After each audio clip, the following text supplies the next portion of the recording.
말씀과 두 가지를 말씀하십니다. 주께 아끼지 않는 자에게, 또 한 가지는 신뢰하며 걷는 자에게. 그래서 이 말씀이 오늘 나누려고 하는 말씀과도 연결이 되어서 부르는데, 주님, 우리가 주님께 아끼지 않는 자가 되게 해주시고 주님을 신뢰하며 걷는 자가 되게 해주시옵소서 하시는 마음으로 우리 주님 앞에 간절히 찬양하시겠습니다.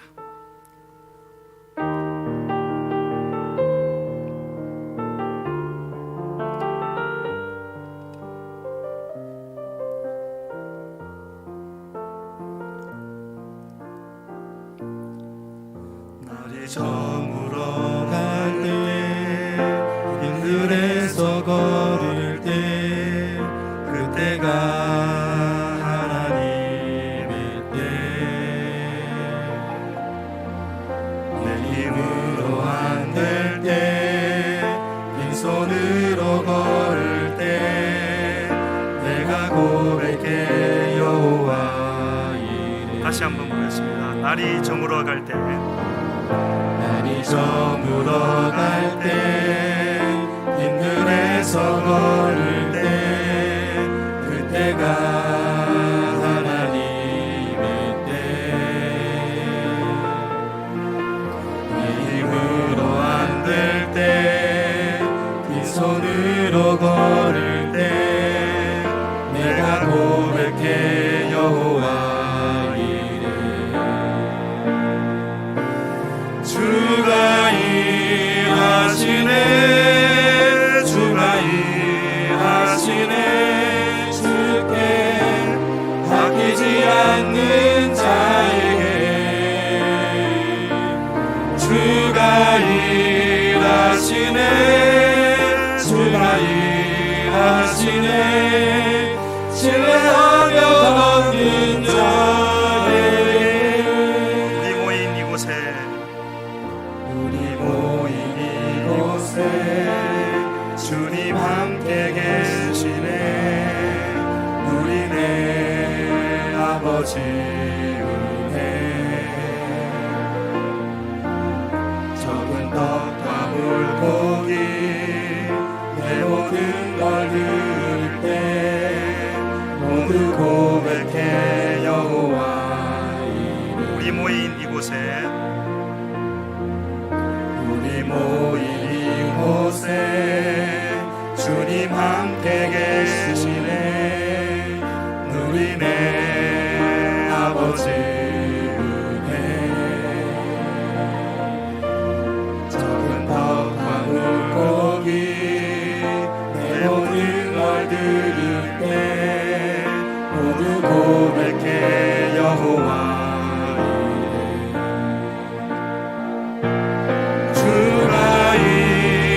일하시네, 주가 일하시네. 주께 아끼지 않는 자에게. 주가 일하시네, 주가 일하시네. 신뢰하며 걷는 자에게. 주가 일하시네, 주가 일하시네. 주가 일하시네, 주가 일하시네. 주께 아끼지 않는 자에게. 주가 일하시네, 주가 일하시네. 신뢰하며 걷는 자에게.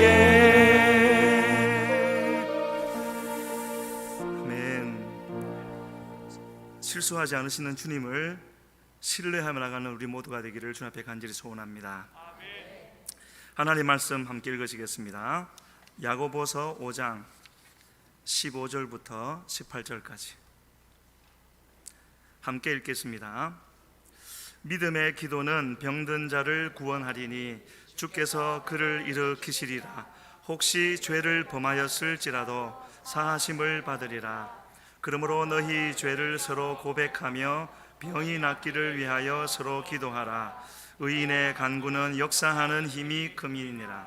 엘리야는 우리와 성정이 같은 사람이로되 그가 비가 오지 않기를 간절히 기도한즉 3년 6개월 동안 땅에 비가 오지 아니하고 다시 기도하니 하늘이 비를 주고 땅이 열매를 맺었느니라. 아멘. 방금 읽으신 본문에 두 가지 기도가 나왔습니다. 어떤 기도였죠? 15절에는 믿음의 기도, 16절에서는 의인의 간구 해서 이 두 가지의 기도를 말씀하셨지만 공통점이 있다면 무엇이겠습니까? 방금 부르신 찬양에서 답을 구할 수 있죠. 주님이 일하시게 하는 기도. 우리가 기도를, 주님을 믿는 사람은, 안 믿는 사람도 기도하지만 다른 방향으로 다른 대상에게 하는 기도이고, 근데 우리 주님을 믿는 사람들은 주님께 기도를 하지만 주님이 받으시고 일하시는 기도가 있고 그렇지 않은 기도가 있다는 거죠. 그러면 왜 어떤 기도는 들으시고 일을 하시고 또 어떤 기도는 일하시지 않는가? 받으시고 때를 기다리시는 것 말고 아예 일하지 않으시는 그런 기도가 있는가? 왜 그렇겠습니까? 이런 질문들을 우리가 스스로 답을 할 수 있어야 되겠죠. 어떤 문제들이 내 마음에 질문이 일어날 때 그냥 덮어놓고 가는 것이 아니라 주님께 구해야 되는 것이죠. 어떤 사역을 위해서도 기도해야 되겠지만 그 사역보다 더 중요한 것은 주님과 우리의 관계가 아니겠습니까? 그래서 그런 마음속에 문제가 일어날 때는 그거 붙들고 기도해야 되는 겁니다. 어쩌면 그게 더 우선순위가 있는 기도일지도 모르죠. 그래서 우리 그리스도인, 성경 퀴즈입니다. 그리스도인이라는 말이 어디서 맨 먼저 시작되었습니까?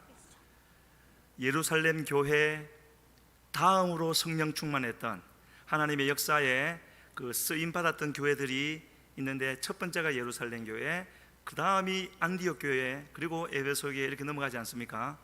바로 그 두 번째 교회였던 안디옥 교회에서 처음으로 그리스도인이라는 말이 불려지게 되었는데, 말하자면 그리스도인은 그리스도를 믿는 자이지요.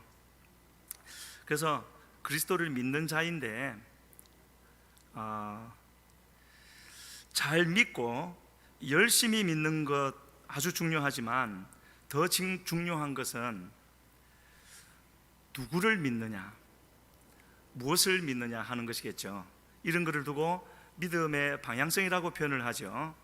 물론 여기 있는 우리가 예수님을 외에 다른 것을 믿는 사람은 아무도 없지만, 그러나 우리가 가다가 보면은 같은 주님인데 약간 방향이 틀어질 때가 있으니까요.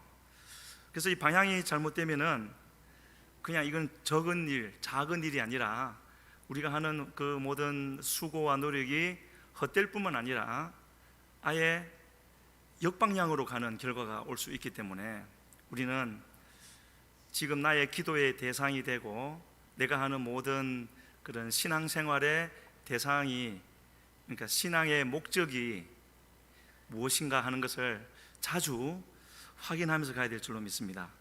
마태복음 16장에 가면은 바로 이런 믿음의 방향성에 대해서 예수님이 어떤 중요한, 이전에는 알려주시지 않으셨던, 마침내 때가 되어져서 복음의 비밀을 알려주시고자 할 때 그 전에 확인하시기 위해서 하신 질문 두 가지가 나옵니다.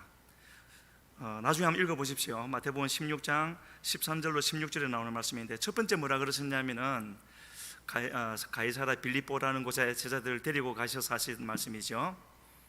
사람들이 인자를 누구라 하느냐, 이게 이제 첫 번째 질문이었습니다. 이거는 중요한 거는 사람들이 주님에 대해서 뭐라고 하느냐.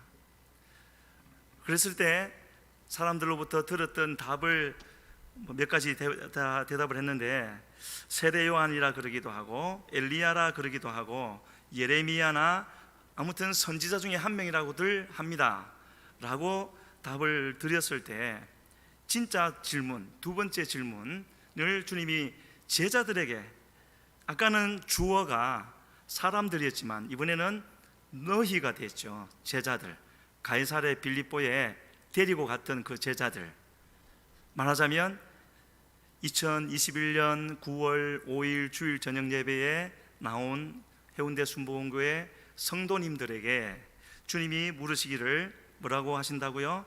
너희는 나를 누구라 하느냐? 여기서 너희라고 할 때 너희는 그저 주님 따라갔던 열 몇 명, 12명인지 정확히 나와 있지 않지만 그 정도를 말하는 것이 아니라 여기에 있는 너희가 되기 위해서는 주님이 사역을 시작하신 마태복음 4장 끝부분부터 여기까지 15장까지 그 얼마나 많은 역사들, 기적은 말할 필요도 없고 산상수훈을 가르쳐 주셨고, 산상수훈 그 산에서 내려왔을 때 8장과 9장에서는 예수님이 하나님의 아들이심을 분명하게 보여주는 수많은 기적들을 또 행하셨고, 10장에 오면은 12제자를 부르시면서 제자도에 대해서도 말씀을 하시고, 13장의 그 7가지 비유, 그리고 마침내 14장에 오면은 세례 요한이 죽음으로 예수님의 그 신약 시대가 시작되었다라는 것, 그러면서 오병이여 또 칠병이여 가나안 여인의 믿음, 이런 엄청난 내용들을 보여주시고 가르치시고 보게 하셨던 그 사람들이죠. 말하자면 하나님의 은혜를 많이 받은 너희들을 말합니다. 여기에 계신 우리 해운대 순복음교회 성도님들은 은혜를 많이 받으셨습니까? 그렇다면 여기에서 말하는 너희에 해당될 수가 있습니다. 그러면 예수님이 지금 물으신다면 뭐라고 대답을 하시겠습니까? 베드로는 뭐라고 했죠? 주는 그리스도시요 살아계신 하나님의 아들이십니다 라고 대답을 했습니다. 그것이 이제 주님 마음에 합한 대답이었는데, 여기서 이 질문을 하신 것은 이 두 가지 질문과 대답 후에 주님이 비로소 하신 처음으로 하신 말씀이 뭐라고요? 복음에 대해서 말씀을 하셨죠. 십자가에 대해서.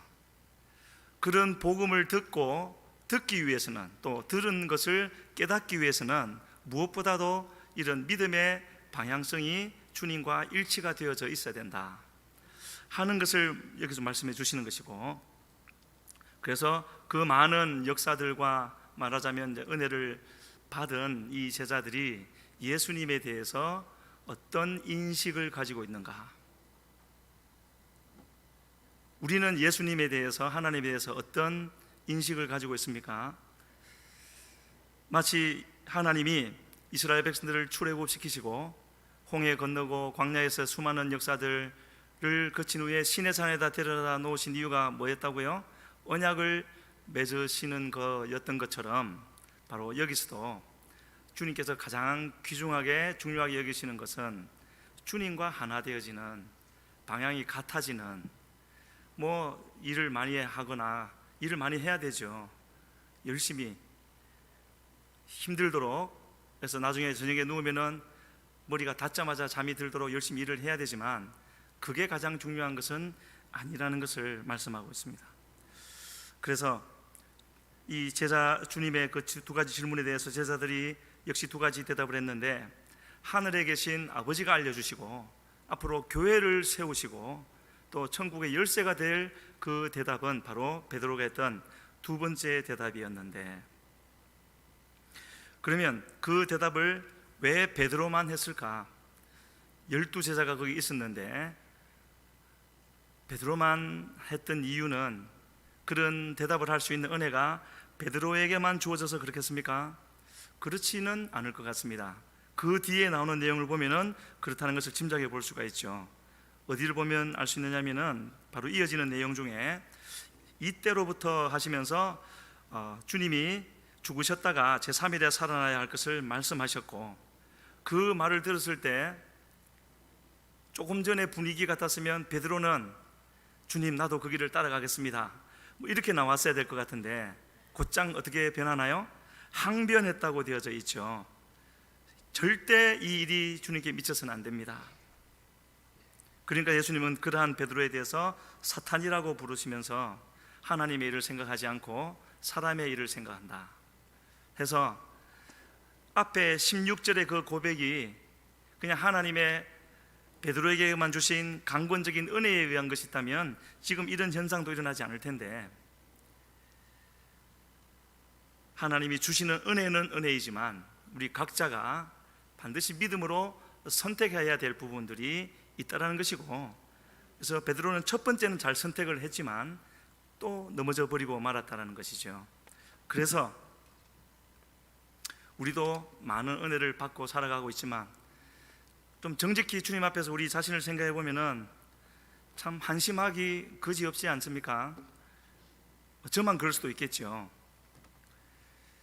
좀 주님을 위해서 잘 살아드리기를 원하는데 그게 잘 안 되는 그런 모습을 볼 때 죄송하기도 하고, 그렇기 때문에 이런 예배 자리로 더욱 나와서 우리가 기도도 하고 또 찬양도 하고 또 회개도 하고 그러면서 나가는 거죠. 어차피 우리는 은혜 없이는 아무것도 아닌 존재이기 때문에 그렇기는 하지만 늘 은혜 베풀어 주시는 주님께는 참 죄송한 일인 것입니다. 그래서 주님이 베풀어 주시는 그 은혜를 받으면서 나는 마땅히 이르러야 할, 마태복음 16장 16절의 베드로처럼 마땅히 이르러야 할 그 믿음의 자리에 이르렀는가? 바꾸어 말하면 오늘 나누려고 하는 말씀에 비추어서 다른 표현을 쓰자면 나는 예수 믿는 목적이 무엇인가 하는 것이죠. 아주 초보적인 질문을 드리겠습니다. 예수님을 왜 믿으시죠? 첫 번째, 천국 가기 위해서 믿으십니까? 대답 안 하셔도 됩니다. 그냥 진행상 하는 질문이니까요. 천국 가기 위해서 내가 예수님을 믿고 있는가? 또 한 가지, 영생, 천국에서 사는 영생이 있다는 것을 나는 알고 믿고 있는가? 이거를 이렇게 질문을 하면은 그렇다고 대답하지 않을 사람이 없겠지만 실제로 그러한가를 지금 우리가 스스로 자기 자신에 대해서 생각해 보자는 것이죠. 천국 가기 위해서는 바로 이와 같은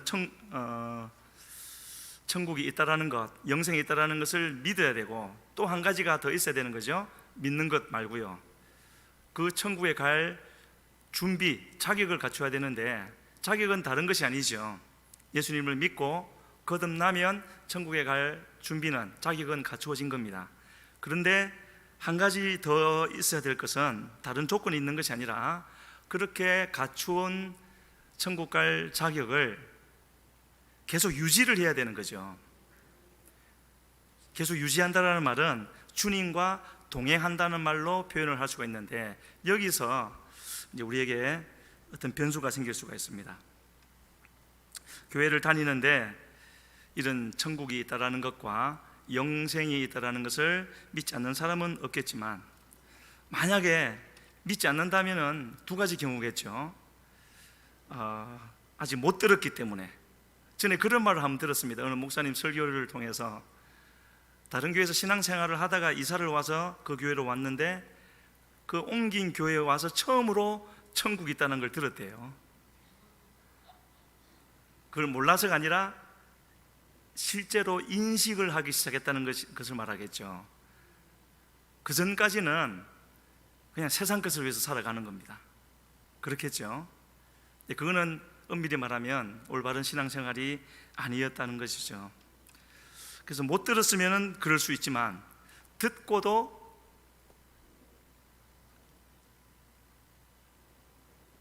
따라 바른 길을 택하지 않는다면 그거는 이제 나의 문제가 되는 건데요.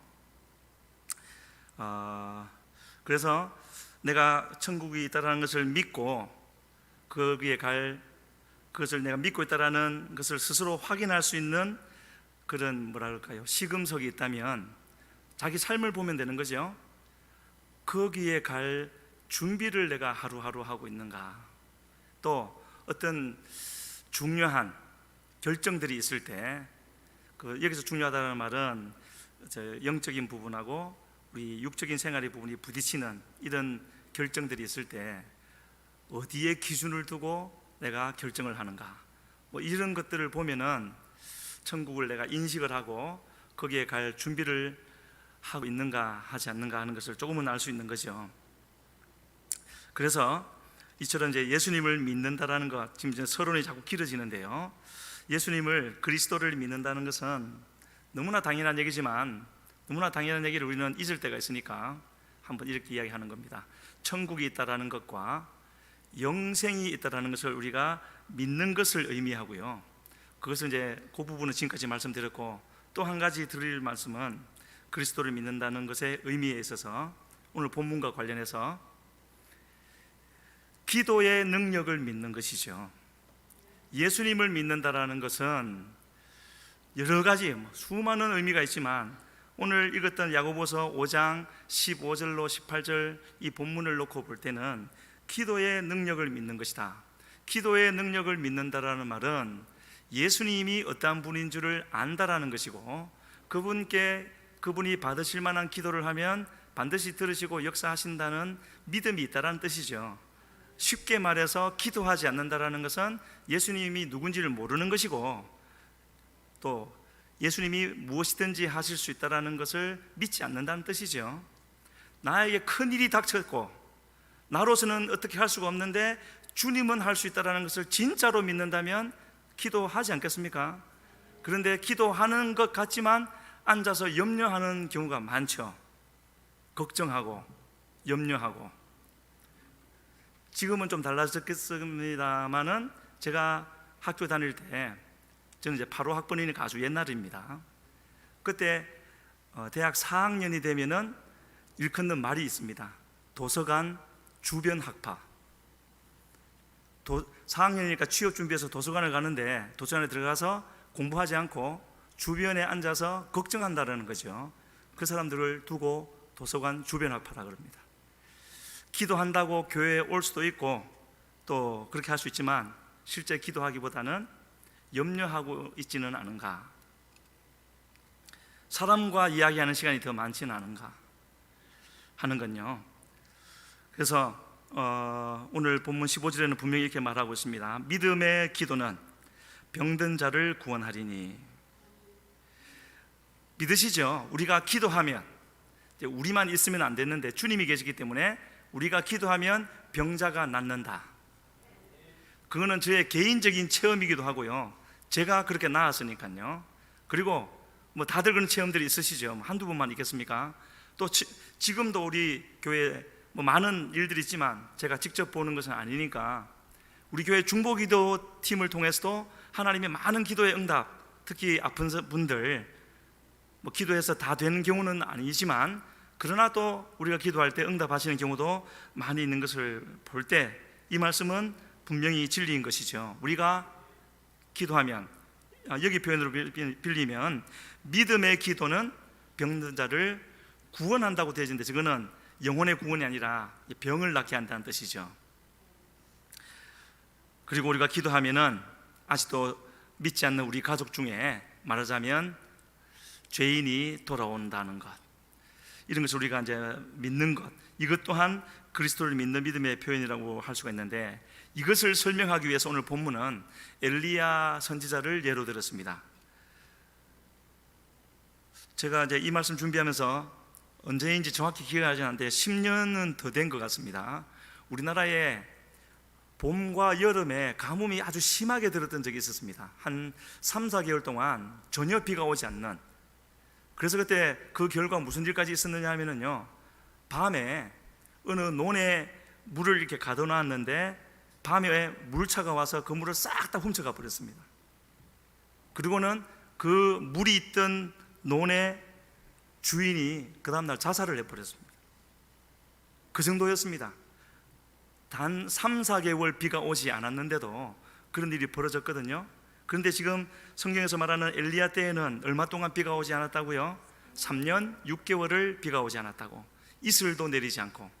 오늘날 같이 관계시설이 잘 돼 있는 때도 3, 4개월 비가 안 와도 그렇게 난리가 나는데, 그 시절에는 말할 것도 없는 것이죠. 어떤 상황이었을까? 그런데 그 엄청난 일이 어떻게 일어난 것이라고요? 이상기후로 일어난 것이었습니까? 한 사람이 기도하니까. 그런데 또 그 사람이 기도하니까 비가 억수같이 내렸다, 그렇게 말하고 있지 않습니까? 이것이 바로 기도의 능력인데요,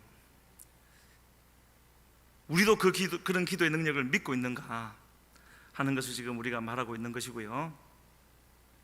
뭐 그렇게 말하지 않는 분도 있지만 우리나라가 이제 많은 위기 가운데 있었고 지금 당장도 그렇지만 그동안에 지난 수십 년의 해방 이후만 놓고 보더라도 정말 많은 위기들이 있었지 않습니까?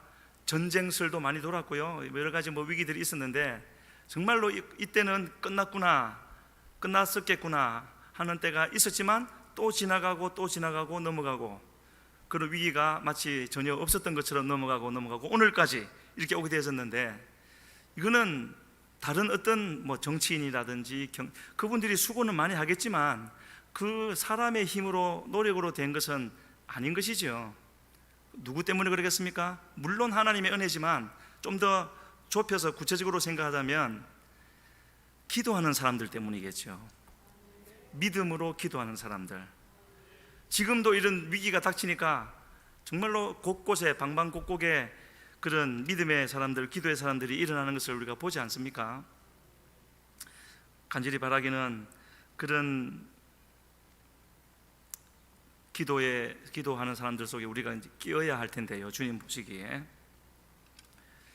그래서 이렇게 하루하루 견뎌가는 것, 우리나라가 견뎌가는 것 자체가 참으로 기적이고 하나님의 은혜다라고 생각하게 되어지는데, 그러면 누가 기도하면 그런 은혜를, 그런 복을 주시겠습니까? 어떤 기도를 할 때 그런 기도를 주실 것인가? 그런 기도를 하기를 원하는 우리가 꼭 이제 생각해야 될 것. 조금 전에 엘리야의 기도를 우리가 봤지만은요, 그러나 우리가 꼭 기억해야 될 것, 오늘 본문에서도 그렇게 말하고 있습니다. 그렇기 때문에 우리가 처음에 첫 번째로 꼭 기도하기를 원하는 우리가 알아야 될 것이 있다면, 누구든지 기도하면 주님은 들으신다. 그런 믿음이 있습니까? 누구든지, 내가, 여기서 내가라는 것은 지금은 내 상태로는 안 될 것 같지만 그러나 기도하면 주님은 들으신다 하는 그 믿음이 있는가 하는 것을 말하는 것이고요. 그것을 성경 오늘 본문에서는 뭐라고 표현했습니까? 그냥 엘리야라고 말하지 않고, 구약에는 그런 표현이 없지만 이 야고보서에서는 이렇게 설명을 하고 있습니다. 17절에 우리와 성정이 같은 사람이로되. 물론 엘리야는 그 전에 어떤 과정을 거쳤겠죠.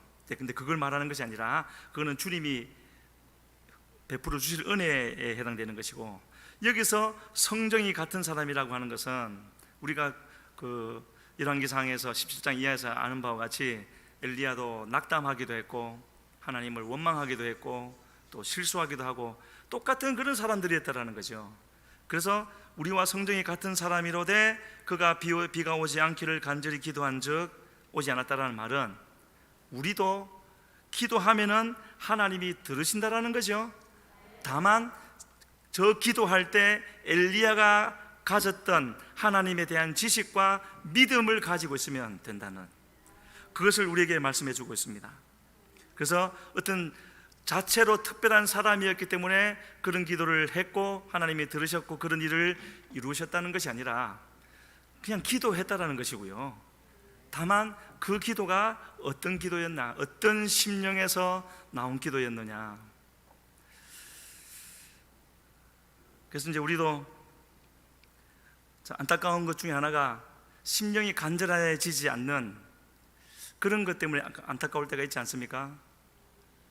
편안해서 그럴 수도 있고요, 주님이 주신 복이 많아서 이제 그럴 수도 있는데, 그러나 그런 거에 관계없이 하나님 앞에 나와서 기도한다라는 것은 그런 하나님이 아무리 많은 것을 주셨어도 그거를 우리 마음에서 빼내야 되는 것이죠. 평소에는 누리되 우리 마음에서는 빼놓고 주님 앞에 나올 때는 실제로 그러니까요, 주님 없이 살 수 없습니다. 주님 저렇게 주신 많은 것들 너무나 감사한데 저거 없어도 주님이 나와 함께 하셔서 내가 기도하면은 주님이 들으시고, 또 사람들로부터는 어려움을 당해도 그때마다 주님이 역사해 주셔서 마음을 만져주셔서 기쁘게 하시고 그 주님 때문에 기꺼이 견뎌드릴 수 있는, 주님 그런 은혜를 구합니다. 이렇게 나가야 될 텐데 그렇지 못할 때가 있는 것이 아닌가 생각하게 되어집니다. 그래서 이제 우리는 하나님이 주신 너무나도 큰 선물, 믿음과 기도, 우리의 구원을 이 땅에서 지낼 모든 시간을 위해서 하나님이 베풀어 주신 두 가지 큰 선물, 믿음, 이거 없이는 구원을 못 받으니까요. 믿음과, 그리고 맡겨진 사명, 크든지 작든지 감당하기 위해서 주신 선물이 기도인데, 이 기도는 그냥 퍼즐로 앉아서 시간을 보낸다고 되는 것이 아니라 길게도 해야 되겠지만은요, 우리 마음을 쏟아서 주님의 마음을 감동시키는, 그게 정말 어쩜 큰 비밀인 것 같습니다. 주님의 마음을 감동시킨다는 것. 아이들과 있을 때 우리 그런 거 많이 느끼지 않습니까? 아이들이 우리한테 뭘 선물을 사주겠습니까? 뭘 만들어 주겠습니까? 뭐 하겠습니까? 말 한마디에 감동시켜 주는 거죠. 그러면 뭐 이렇게 하는 것처럼 주님의 마음을 누가 감동시킬 것인가? 근데 우리가 그렇게 기도하기를 원하면 반드시 뒤따라 일어나는 일, 사단이 우리로 하여금 기도하지 못하게 하는, 항상 이 일은 반복되어질 겁니다. 우리가 기도를 하려고 한다는 것은 주님을 바라보려고 하는 것 아니겠습니까? 그것이 우리의 믿음이 되어지는데, 그럴 때 사단이 와서 하는 일은 뭐라고요? 물론 여러 가지로 속삭이면서 뭐 네가 그따위로 살아놓고는 무슨 기도를 하느냐, 이렇게 되겠지만 그 근본적으로는 바로 이거죠. 주님은 나를 향하여서 나를 바라봐, 하나님을 바라봐. 현재 너 모습은 그대로 두고 하나님만 바라보라는데, 사단은 거기를 찾아와서 눈을 돌려서 자기 자신을 보게 하는 거죠. 이것을 알고 있으면 많은 것을 우리가 분별할 수가 있을 것 같습니다. 그래서 오늘 15절 15절에서도 끝부분에 이런 말씀이 있죠. 15절 좀 한번 띄워주시겠습니까? 한번 같이 읽으시겠습니다. 믿음의 기도는 병든 자를 구원하리니 주께서 그를 일으키시리라. 혹시 죄를 범하였을지라도 사하심을 받으리라. 저 부분요, 끝에 혹시 죄를 범하였을지라도 사하심을 받으리라. 주를 기도하려는 내가 범죄한 자리에 있다라는 거죠. 그러면 사단은 뭐라 그러겠습니까? 그거를 지적하면서 너 그렇게 해놓고는 무슨 기도야. 하지만 그럼에도 불구하고 기도는 해야 된다라는 겁니다. 기도하면 기도하는, 믿음으로 기도하는 나를 주님이 어떻게 하셔서 그 깨닫게 하시고 고치시고 죄를 용서하신다라는 거죠. 근데 기도를 하지 않으면 답이 없는 거죠. 하나님을 어떠한 분으로 여기실 것인가? 하나님은 무섭게 책망하시는 분이기도 하지만, 그러나 하나님은 하나님이시기 때문에 책망을 하시든 칭찬을 하시든 어떻게 하시든 결국은 우리를 가르치시고 깨닫게 하시고 돌이켜서 주님의 사람으로 만들게 하게 하시려고 모든 일을 행하시는 분이라는 그 믿음이 우리에게 있어야 되는 것이죠. 오늘 오후에 제가 직접 들은 게 아니고 이야기하는 것을, 다른 사람들께 이야기하는 것을 옆에서 들었기 때문에 정확하지 않지만 이런 얘기를 들었습니다. 이분은 커서 대학 교수도 되고 총장까지 된 분인데, 어렸을 때 아주 시골에 살았다 그럽니다. 그래서 초등학교를 시골에서 뭐 면이나 뭐 그런 데서 보냈던 것 같아요. 그리고 중학교를 지나가면서 너는 그래도 공부를 해라 해서 그 어려운 살림에 읍으로 유학을 보내서 공부를 하는데, 이분은 공부를 너무너무 싫어해가지고요, 공부를 아예 안 했답니다. 그래서 첫 번째 시험에 반에 68명 중에서 68등 했다 그럽니다. 이제 성적표가 나와서 집에 가져가야 되는데, 그 시절에 그땐 통지표라 그랬죠. 그때 그런 일이 자주 있었습니다. 칼로 이렇게 끌고 가지고 숫자를 새로 쓰는 거, 그런 거 있었죠. 근데 그분도 그랬던가 봐요. 이제 68등인데 1등으로 바꿔가지고요, 부모님께 갖다 드렸더니 아주 기뻐하시고, 근데 아버지는 그걸 보시더니 아무 말씀 안 하시고 밖으로 나가시더랍니다. 밖으로 나가시는데 이제 동네 사람들이 묻는 거죠.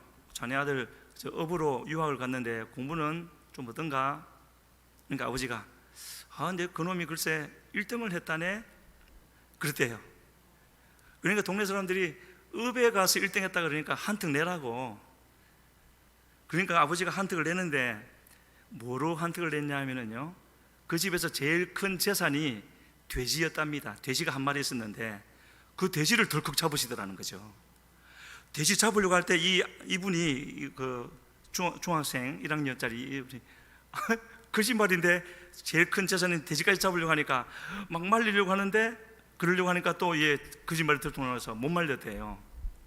그게 너무 죄송하고 미안하고 그래가지고, 그리고 이제 돌아가서는 다음 학기부터는 열심히 해가지고 대학 교수도 되고 총장도 됐다라는 거죠. 그리고 나서 이후에 잘 되고 나서 그게 늘 마음에 남아서 가서 이제 이실직고를 해야 되겠다. 그래서 아버지, 그때 제가 중학교 1학년 때 1등 한 적 있었잖아요 하니까, 말하지 마, 내가 다 알고 있어, 그러시더래요. 뭐 긁은 게 표 안 나겠습니까? 그래서 숫자를 고쳤는데 학교에 알아보셨겠죠. 뭘 말씀드리려고 하느냐면은, 육신의 아버지도 사랑하여서 어떻게 해서든지 그 집에 가장 큰 재산을 투자해서라도 고치시는 우리 아버지인데, 우리 하늘 아버지를 우리가 어떤 분으로 알고 있느냐. 너무 자주 우리는 낙심하고 조금만 안 좋은 일이 내 마음 상하게 하는 일이 나면은 그냥 마음을 확 그대로 상하게 내버려 두는 우리가 아닙니까? 하나님의 본뜻을 찾지 아니하고. 하나님은 절대로 선을 이루시는 분이시고, 내가 그 주님을 신뢰해 드리기만 하면은, 반드시 믿음으로 따라가기만 하면은 반드시 선을 이루어 주시는 분이라는 것을 끝까지 신뢰해 드려야 되는데, 그냥 기분 나쁜 일이 생기면은 그냥 우리 마음을 더럽혀 버리는 거죠. 그 기분 나쁨으로. 그래서 오늘 본문은 분명히 말하고 있습니다. 혹시 죄를 범하였을지라도 사하심을 받으리라. 답은 주님께 가는 것밖에 없다라는 것이죠. 아무리 혼자서 애쓰고 노력해봐야 그거는 자기 수준이고, 조금 어떻게 상황을 바꿀 수는 있겠지만 근본적인 해결은 안 되는 건데, 그래서 주님이 그렇지 않습니까? 네가 염려함으로 키를 한 자나 더 할 수 있느냐, 머리카락 색깔을 바꿀 수 있느냐? 없다. 그런데 왜 그러고 있느냐? 그게 우리의 모습인 거죠. 안타까워서 주님이 그렇게 말씀하시는 겁니다.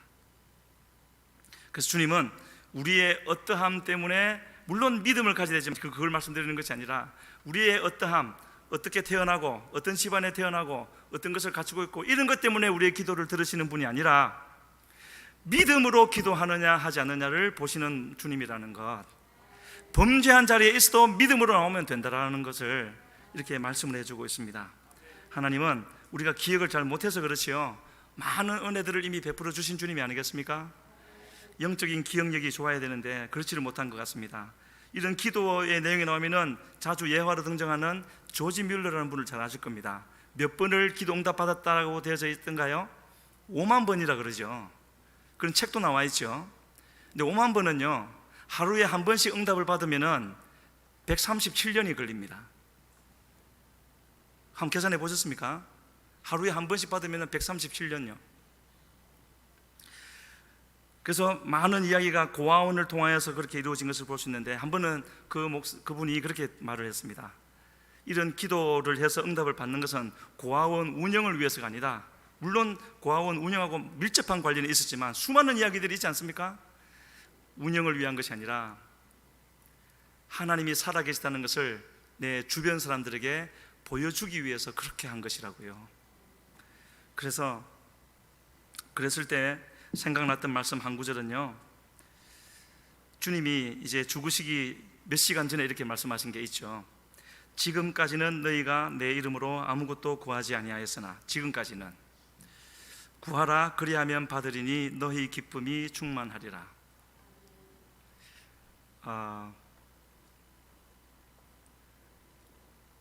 우리가 누구를 권면하거나 만나서 상담을 하거나, 또는 만나지 못해 누군가를 위해서 기도해 줬는데 그 사람이 믿음을 회복한다든지 예배에 안 나오던 사람이 나온다든지 하면은 얼마나 마음이 기쁩니까? 죄인이 조금 살짝 믿음에서 멀어진 사람이 돌아와도 기쁜데, 그렇게 해서 죄인 한 명이 돌아오면은 다른 사람은 몰라도 그 사람을 위해서 기도하고 가서 만나고 이야기를 나누고 했던 그 사람의 마음에는 기쁨이 넘치는 거죠.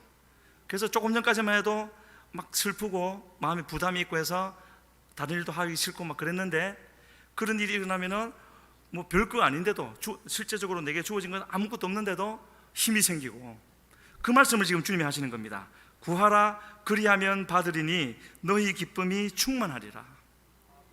우리가 우리의 힘으로는 또 한 번 받은 은혜로는 계속 갈 수 없다는 것을 주님이 아시는 거죠. 그래서 무디 목사님 같은 분은 그것을 그렇게 표현했지 않습니까? 깨진 그릇이라고요.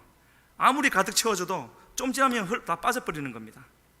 그래서 계속 구하고 우리 보고 그렇게 기도하고 그렇게 해서 그 기도의 응답을 받으라고 하는 것은 주님의 일을 좀 하라는 그런 것도 있겠지만, 그런 면도 있겠지만, 더 중요한 것은 우리의 기쁨을 채워주시기 위해서, 그래서 오늘 나에게 주신 그 길을 계속 갈 수 있게 해주시기 위해서 그렇게 하라고 하는데, 우리는 그걸 힘들다고 그렇게 하는 거죠. 새벽 예배 나오기 힘들고. 새벽 예배 안 나오면 우리가 기도할 시간이 따로 좀 있습니까? 저도 요새는 새벽 예배 좀 빠지기도 하는데요. 아무튼 방금 말씀드렸던 그 말씀의 의미는 성경 전체에 다 나와 있는 것을 볼 수 있습니다.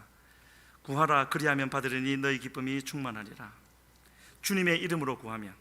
엘리야에게는 이 이름이 없었죠. 그림자만 있었습니다. 하지만 간절히 기도했을 때 그런 역사가 있었지만, 주님은 지금 이 말씀을 우리에게 주시기 위해서 잠시 후면은 죽으실 분 아니겠습니까? 모든 것을 다 해결해 주시고 기도의 문을 열어주시기 위해서 믿음만 가지면 되는데 그렇게 기도하지 않으니까요, 이렇게 말씀을 하고 계시는 것이고요. 한 가지 더 말씀을 드리면은 16절에 아까 우리 처음에 봤던 두 가지 믿음 중에서 두 번째, 의인의 간구는 역사하는 힘이 큼이니라. 하나님이, 우리 모두가 다 죄인이지만 그러나 하나님이 보시고 의인이라고 여겨주시는 사람이 되어지기만 하면은 그냥 기도가 아니라 역사하는 힘이 크다고 말씀을 하고 있습니다. 그래서 그럼 누가 하나님이 의인으로 여겨주시는 사람인가? 예수님 믿습니다 하면 물론 믿음으로 의롭게 되어지는 거지만 지금 말하는 그것은 좀 아니겠죠.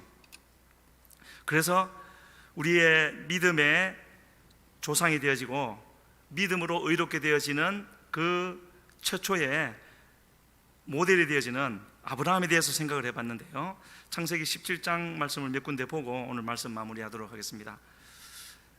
창세기 17장 1절에 가면은 아브라함이 99세 때입니다. 그 전 과정을 아시죠? 1절을 먼저 한번 읽으시겠습니다. 아브라함이 99세 때에 여호와께서 아브라함에게 나타나서 그에게 이르시되 나는 전능한 하나님이라. 너는 내 앞에서 행하여 완전하라. 갈대아 우르에서 처음 만났을 때 저 말씀을 하셨으면 또 다르지만 지금은 부르시고 나서 25년, 사실은 25년 더 전에 부르셨죠. 갈대아에서는 75세라는 것은 하란에 있을 때 75세이니까요 그 벌써 시간이 25년 또는 30년 이상 이렇게 지날 수 있는데, 그때에 뭐라고 하신다고요? 하나님을 누구로 소개합니까? 전능한 하나님. 이 말은 아직도 아브라함이 하나님을 믿지만 전능한 하나님으로는 믿지 않고 있다는 뜻이고, 두 번째, 그 하나님 앞에서 행하여 완전하라고요. 뭐가 완전하는 것이 되겠습니까? 전능하신 하나님을 믿으라는 거죠. 아브라함의 손자였던 야곱에게도 마침내 이리 피하고 저리 피하고 이리 어긋나고 저리 어긋나다가 마침내 베델에 왔을 때도 나는 전능한 하나님이라 그렇게 나타나시지 않습니까? 35장 11절에서요 그런 것처럼 내 앞에서 행하여 완전하라. 우리의 믿음이, 아브라함의 믿음이 그렇게 되어서 가야 된다는 것을 말하고 있고, 그러시면서 2절에서는 언약을 두어서 너를 번성하게 할 것이다. 언약을 두신다는 말은 믿음이 있어야 된다는 것이겠죠. 그 말씀을 하실 때 3절에서 아브라함이 어떻게 합니까? 3절 같이 읽겠습니다. 아브라함이 엎드렸더니 하나님이 또 그에게 말씀하여. 아브라함이 엎드렸다는 것은 모르지만 속에서 그걸 믿을 수 없다라는, 아직도 완전하신 하나님을 전능하신 하나님을 믿지 못하는 그런 마음이 있을지 모르겠지만, 지금 아브라함은 지난 13년 동안 하나님이 이스마엘 때문에 침묵하시고 아주 최고의 연단을 거친 단계가 아니겠습니까? 그래서 지금 아브라함의 마음은 하나님의 말씀이라면 그냥 거두절미하고 하나님 앞에 엎드려 드리는 것이죠. 무조건 하나님이 옳습니다, 나는 틀렸습니다, 그런 마음으로 엎드렸던 것 같아요. 그랬기 때문에 하나님이 또 말씀하시는 거죠. 그렇게 하지 않았다면, 믿음으로 반응하지 않았다면 말씀하지 않았을 수도 있는데요, 그랬더니 그렇게 믿음으로 보였더니 5절에서 어떻게 하십니까? 이름을 바꿔주시고 아브라함에서 아브라함으로. 저번에도 말씀드린 것처럼 이거는 물론 아브라함과 아브라함은 자체의 의미의 차이가 있지만 아브라함이 될 때 흐는 루아흐의 흐이기 때문에 성령의 사람이 되어진다는 것이고요, 믿음으로 주님 앞에 결정적으로 나아갈 때 하나님은 성령을 부어주신다는 것을 말씀하고 있습니다. 그러니까 지금 하나님이 이 단계에서 얼마나 중요한 일을 이루고 계시는가 하는 것을 볼 수가 있고, 그러시면서 이름을 고쳐주시고 뭐라고요? 6절, 7절, 8절에 이어서 말하기를 두 가지 그 중요한 약속, 어떤 영원한 언약이라고 하시면서 첫 번째 후손에 대한 약속 7절에서, 그리고 8절에서는요 땅에 대한 약속을 주시죠. 그리고 나서 9절을 같이 한번 읽어주겠습니다. 하나님이 또 아브라함에게 이르시되 그런즉 너는 내 언약을 지키고 내 후손도 대대로 지키라. 그런즉 지금까지 아브라함을 구원하시고 그 놀라운 과정들을 다 이끌어 오시고 지금도 오직 믿음으로 나아갔을 때 성령의 사람이 되게 하시고 언약도 주시고 모든 것 다 이루어 주셨습니다. 그런데 그렇게 하시고 나서 9절에서 뭐라 그러셨다고요? 그런즉 어떻게 하라고요? 너는 내 언약을 지키고 내 후손도 대대로 지키라. 다 이루어 주셨지만 지금 이렇게 말씀하시는 것은 처음에 말씀드렸던 대로요, 천국에 갈 자격, 믿음, 또 지금은 또 다른 단계의 믿음을 가졌지만 그거를 유지해 가야 된다는 거죠. 하나님이 주신 은혜를 받고 흐트러지는 것이 아니라 계속 그대로 유지해가는, 주님을 더 귀하게 섬겨드리는, 구원받기 위해서가 아니라 구원받았기 때문에 구원에다가 더 크신 모든 것을 책임져 주시는, 앞으로 영원한 시간까지 다 보장해 주시는 언약을 주셨지 않습니까? 그 은혜를 받았고 그것을 받은 줄로 믿는다면 이렇게 살아라는 거죠. 우리는 지금 어떻게 살고 있습니까? 동일한 은혜를 받은 우리들인데요, 그런즉 한번 생각해 보기를 원하는 것은, 예수님은 모든 일을 예수님이 다 이루어 주셨습니다. 하나도 구원에 관해서는 우리에게 하나도 우리 보고 어떤 역할을 하라고 하는 것이 없었죠. 있다고 하면은 그거는 잘못된 교리죠. 모든 것을 주님이 다 해주셨고 또 앞으로도 모든 것을 우리의 삶을 이끌어 가실 텐데 왜 주님은 그토록 또 여러분이나 중요한 순간에 죽기 직전까지도 그 말씀을 하셨습니까? 자기를 부인하고 자기 십자가를 지라고요. 지금 우리의 삶이 주님 앞에서 어떠한가? 그 주님을 가장 많이 닮았다고 하는 바울사도는 왜 날마다 자기를 쳐서 복종했다고 했을까요? 다른 여러 가지 이유가 있었겠지만은요, 아마도 주님 함께 하시는 은혜를 놓치고 싶지 않았던 것 같고요, 바울사도는. 그리고 끝까지 그 길을 가고 싶었겠죠. 넘어지거나 이렇게 그런 위기가 있었지 않겠습니까? 성경에는 기록되어져 있지 않지만. 그래서 그가 순교를 앞두고 감옥에서 썼던 여러 편지가 있는데 그 중에 빌립보서 1장 20절과 21절에 보면 이런 말씀이 있습니다. 같이 읽으시겠습니다. 빌립보서 1장 20절 21절 같이 읽습니다. 나의 간절한 기대와 소망을 따라 아무 일에든지 부끄러워하지 아니하고 지금도 전과 같이 온전히 담대하여 살든지 죽든지 내 몸에서 그리스도가 존귀하게 되게 하려 하나니 이는 내게 사는 것이 그리스도니 죽는 것도 유익함이라. 20절과 21절에 똑같은 말씀이 두 번 나오죠. 내 몸에서 그리스도가 존귀하게 되게 하려 한다고 한 것과 21절에서는 내게 사는 것이 그리스도라고요. 저거는 어떤 추상적이거나 그냥 신앙 고백에만 나오는 것이 아니라 지금도 그럴 수가 있고 내일 우리에게 펼쳐질 삶 속에서 수없이 반복되어질 그런 구체적인 삶 속에서 일어날 일이죠. 주님을 선택할 것인가 다른 것을 선택할 것인가, 내 자존심을 내세울 것인가 주님의 이름을 높일 것인가, 어떤 일을 하지 않으므로 내 정욕을 쳐서 복종시킬 것인가 주님을 버릴 것인가, 옆에 계시고 다 보고 계시는 주님을 무시할 것인가, 거기서 다 일어나는 일이라는 것을 우리에게 말씀해 주고 있습니다. 왜 주님이 지금 아브라함을 이렇게 쭉 이렇게 말씀 앞에다 불러놓으시고 이런 말씀을 하실까요? 그에게 아직도 빼내야 할, 고쳐야 할 뭔가를 주님은 보고 말씀하시는 거죠. 그것이 어디에 나타나고 있습니까? 17절에 나옵니다. 이렇게 귀한 말씀을 하시는데 그렇게 훈련을 받은 아브라함인데도 불구하고 어떻게 반응을 했다고요? 아브라함이 엎드려 웃으며 마음속으로 이르되, 주님 하나님이 그 마음 모르시겠습니까? 지금 속으로 하는 겁니다. 사람끼리도 알지 않습니까? 말로 안 해도요, 느껴지는 부분이죠. 엎드려 웃으며 마음속으로 이르되, 100세 된 사람이 어찌 자식을 낳을까? 사라는 90세니 어찌 출산하리요? 아까 말씀드렸지만은요, 하나님이 하시는 일과 사단이 하는 일은 어떤 것이라고요? 하나님은 하나님을 봐야 된다라고 하시는데, 사단은 계속 우리를 보게 한다 그랬죠. 지금 이 장면이 그 장면 아니겠습니까? 100세 된 사람 아브라함이죠. 90세 사라. 하나님은 그런 거 모르시고 지금 하시는 말씀이겠습니까?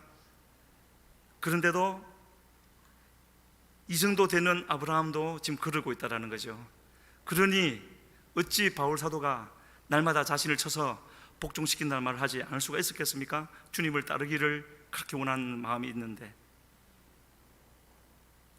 그러면서 아브라함이 속에 있는 것을 겉으로 이렇게 표현됐습니다. 18절에서 아브라함이 이에 하나님께 아뢰되, 이스마엘이나 하나님 앞에 살기를 원하나이다. 저 말을 듣고 하나님 심정이 어떻겠습니까? 지금 이 자리까지 오게 하기 위해서 하나님이 아브라함을 위해서, 그의 가족들을 위해서, 주변의 모든 사람들을 위해서 행하신 일이 얼만데 지금 와서 뭐라고요? 이스마엘이나 하나님 앞에 살기를 원한다고요. 육신의 자녀고 죄의 자녀인데, 이런 일을 우리가 하나님 앞에 한다라는 것이죠. 그러니까 하나님이 그 말에 대해서 단호하게 말씀하십니다. 19절에서 아니라, 너 지금 그런 상태로 있으면 안 돼, 그런 마음을 가지면 안 되고 그런 믿음을 가지면 안 된다고 말씀하시는 거죠. 그러시면서 뭐라 그러셨다고요? 19절 끝부분에 보면은 내가 그와, 아직 태어나지도 않은 네 몸에서 날, 너와 사라 사이에서 태어날 그와 내 언약을 세울 것이다. 그러니까 너는 너의 100세 된 것, 아내의 90세 된 것 아무것도 생각하지 말고 이 말을 하고 있는 나를 바라봐야 된다. 나를 믿어야 된다. 나를 끝까지 신뢰해야 된다. 그 말씀하시는 거죠.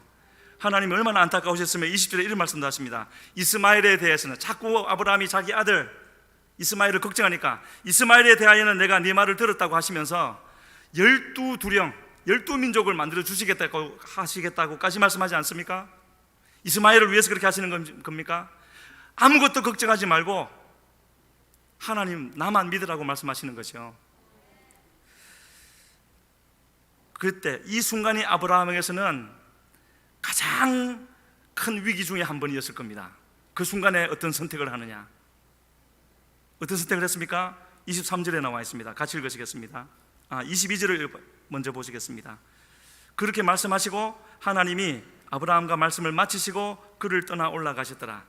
이제는 모든 선택이 아브라함에게 남아있는데, 그 짧은 시간이었겠지만 아브라함은 몇 시간 동안 갈등했겠죠. 이삭을 죽이러 갈 때도 수많은 갈등이 일어났지만 이겼던 것처럼 지금도 마지막에는 옳은 선택을 하는 겁니다. 어떻게? 23절에 나와 있죠. 같이 읽겠습니다. 이에 아브라함이 하나님이 자기에게 말씀하신 대로 이날에, 거기까지만 읽으시면 됩니다. 중요한 두 가지가 있죠. 하나님이 자기에게 말씀하신 대로가 중요하고, 두 번째는 이날에, 그날이죠. 즉시 순종을 해드렸습니다. 그랬더니 그 이후에 일들이 일어난 것을 볼 수 있는데 여기까지만 나누겠습니다. 많은 말씀을 드렸지만 한 가지 말씀을 드리려고 이렇게 한 겁니다. 우리는 기도해야 된다고요. 기도하되 필사적으로 기도해야 된다고요. 내가 힘들면, 하고 싶은 마음이 들지 않으면, 감동이 되지 않으면 안 해도 되는 것이 기도가 아니라 무슨 일이 있어도 해내야 되는 것이 기도인 것이고, 그렇기 때문에 사단은 필사적으로 우리가 기도하지 못하게 막는 거죠. 왜냐하면 우리가 믿음의 기도를 하면 하나님이 일하셔서, 주님이 일하셔서 모든 것을 선으로 이루실 것이기 때문에 그 일이 지금 우리에게 주어진 겁니다. 그래서 우리가 성령 충만 받기를 원하는데요, 성령 충만 받는 사람의 가장 분명한 증거 중에 하나가 뭐겠습니까? 기도하는 선거겠죠. 하나님이 받으시는, 우리를 가로막고 있는 것을 뚫고 나가는 그런 기도를 하는 사람일 것이고, 그 기도의 가치를 아는 사람일 것이고, 그래서 그 기도를 통하여서 하나님의 뜻을 이루어 드리는 사람이 될 것이고, 기도를 하지 않아도 예배는 진행될 수 있고, 기도하지 않아도 설교할 수 있고, 찬양할 수도 있고, 다 할 수 있겠지만 한 가지는 없을 겁니다. 부흥은 오지 않을 겁니다. 우리가 바라는 건 많은 것이 아니라, 하나님, 우리 해운대 순복음교회 주님이 택하여 세우셨고, 지난 41년을 주님이 역사해 오셨고, 수많은 성도들과 함께 우리 세우신 목사님을 통하여 여기까지 인도하셨는데, 주여, 더 마지막에도 앞으로 주어지는 모든 시간에 더 불꽃으로 일어나서 하나님의 살아계심을 더 많은 사람들에게 증거하고, 하나님을 찾아 헤매는 사람들이 이 빛을 보고 나와서 구원을 받고 하나님께 영광 돌려드리는 그런 교회가 되기를 바라는 것이 우리 모두의 소원이 아니겠습니까? 그러려면 내가 먼저 기도해야 되는 것이죠.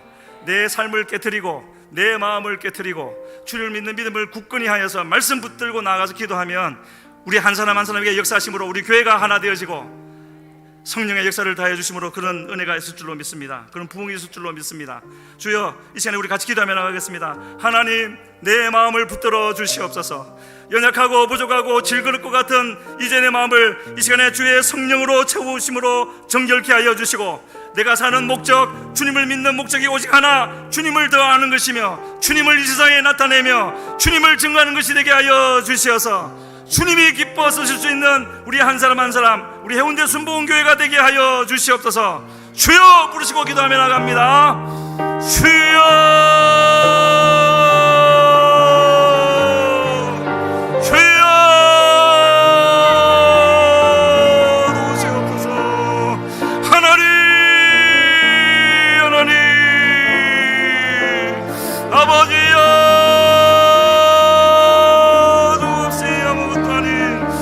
없으나 아무것도 할 수 없는 아버지, 일그릇 것 같은 이 죄를 주여 용서하시고 불쌍히 여기시고, 하나님, 오직 주님의 대로 새롭게 되어 주님 나를 위한 노고 될 수 있도록 우리 주님 역사하여 주시옵소서. 이 시간에 다시 한번 기도합니다. 주님이 허락하신 7가지 비전, 주여, 주님이 주님의 때에 이루어질 줄로 믿습니다. 다만 우리가 그 도구 되게 하여 주시옵소서. 무엇보다도 다음 세대가 일어나야 되겠사오니 우리 교회 유치부와 유년부와 초등부, 중등부, 고등부, 청년회 리까지 하나님, 특별히 우리 글로벌 아카데미를 통하여 역사하여 주시어서 다음 세대가 불같이 일어나게 하여 주시옵소서. 주여 부르시고 기도합니다. 주여.